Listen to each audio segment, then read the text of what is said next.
Raiders. What's good, Raider Nation? It's your boy Ray back in here with another video. And I know I've been gone. The house buying process derailed me from making videos. And I might post a video detailing how I bought the house, do's and don'ts. You know, I'm still in the process. But that's not what this video is about. Today, I want to talk a little bit about the Chiefs game. And I also want to do a preview on the game we have coming up against these Falcons, these little birds. All right, let's talk about the Chiefs game. And first, I have to start off with, from now on, that's how you play. Well, I'm saying minus the losing. I'm just proud of how my boys came out because all these so-called experts were saying we was going to get dragged. But that didn't happen. Mahomes had to do a little bit of magic to pull his dub off. And everybody is saying that we left a lot of time on the clock, which is the reason why we lost. But I don't think that's the reason why we lost. I think the reason why we lost is because of those two drop passes from Nelson Aguilar and the mental mistake made by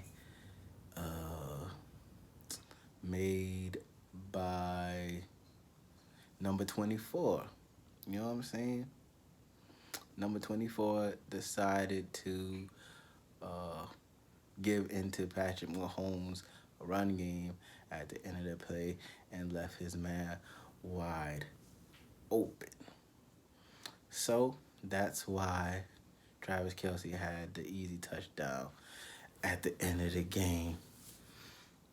And people are saying that it was Gunther's fault. People are saying that it was number 24's fault. But I am going to say the blame for the last play has to go to the player. Has to go through the player. Because the coaches doesn't, they only draw up the plays. It's up to the players to execute said plays.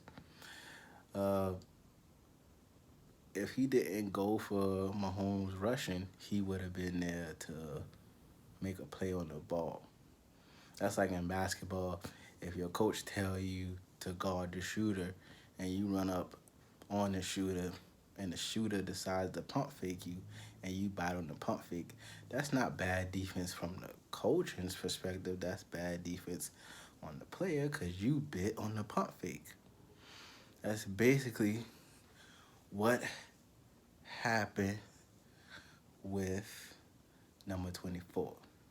He decided to bite on the pump fake, which led to the tight end being wide open and gave the Chiefs the lead.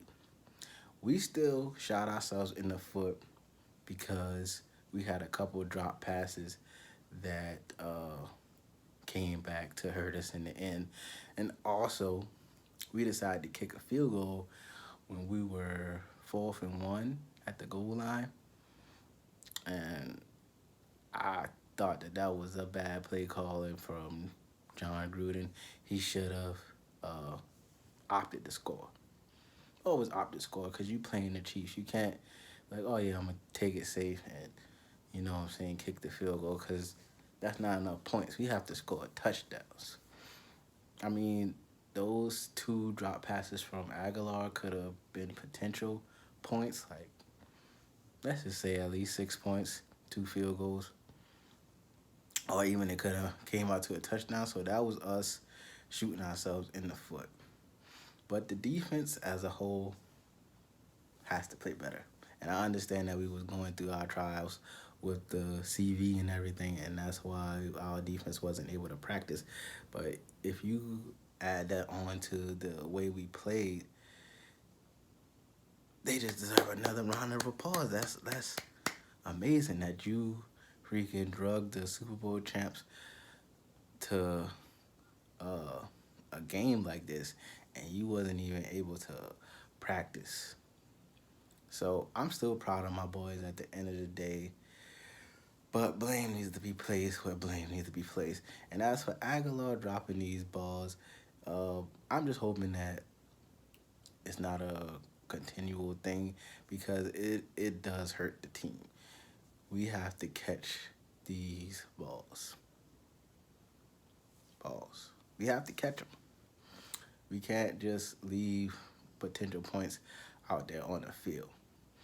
But off that great game from my boys, even though we lost, it's one that stings, which makes this Falcons game so much more than it is because we lost. We need to come out and beat the Falcons, and the formula to beat the Falcons is catch your passes, protect Derek Carr, switch up the gameplay. John Gruden, don't be all predictable running the ball on first down every first down. You know, it's okay to make the defense guess a little bit. Also, uh, our secondary is going to be put on display in this game because, as you know, the Falcons are one of the top teams as far as yards in the air. So our secondary is going to be put on notice.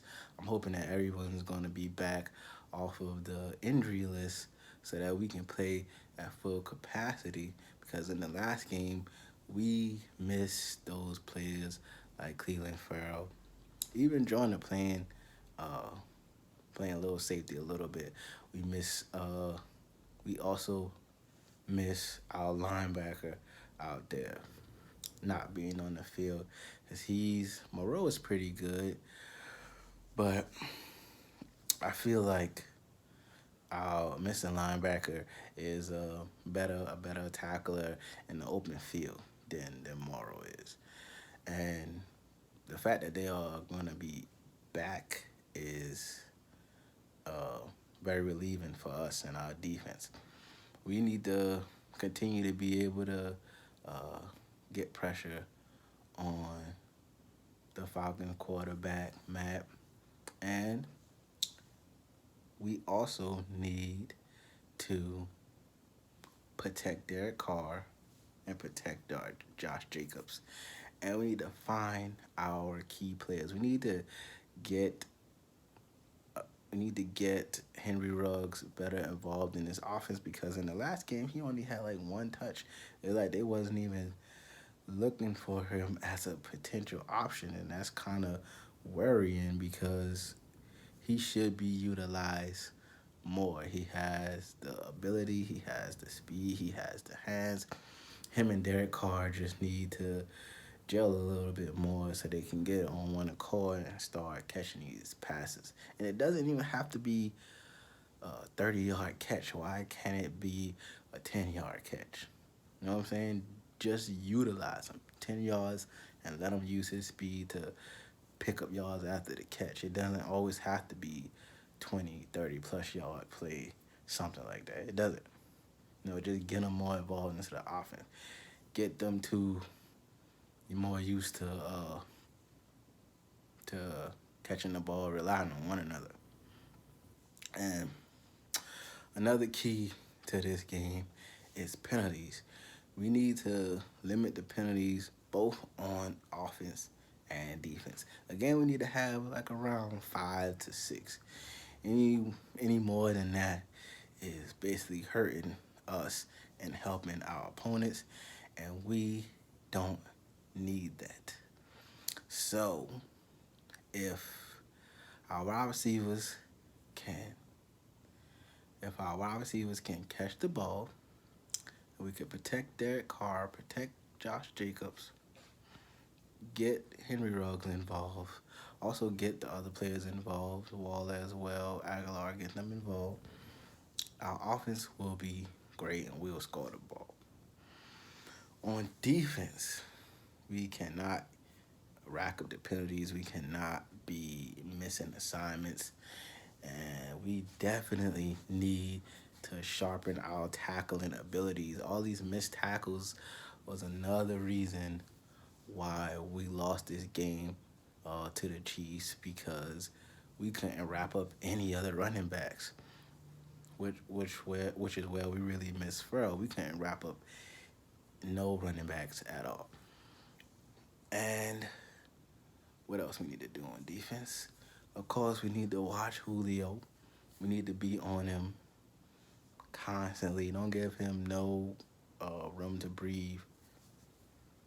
And I'm talking to you, Paul Gunther. Don't be having these players playing off when they should be playing man, when they should be playing up more. You know what I'm saying? Give them a chance to utilize their abilities to the best of their abilities. That's what a coach is supposed to do. And if we do all those things, Raider Nation, we will come out here with a dub, and we will be 7-4. We can't afford to have what we had done to us last season, where we were 6-4, and we just crumbled and lost back-to-back games. We can't. We have to have that mental fortitude to keep playing until the season is done, and we can win these games, and we can make it to the playoffs, because we are a playoff team. And you guys can go back and watch my earlier videos where I predicted that the Raiders will go 12-4 this season. And my prediction can hold if we win this game and if we win all the other games that we have left. You know, it's risky, but I'm a Raider, so I know that we can do it. And that's my video. If the Raiders do all the things listed in here, we will get this dub. Raiders.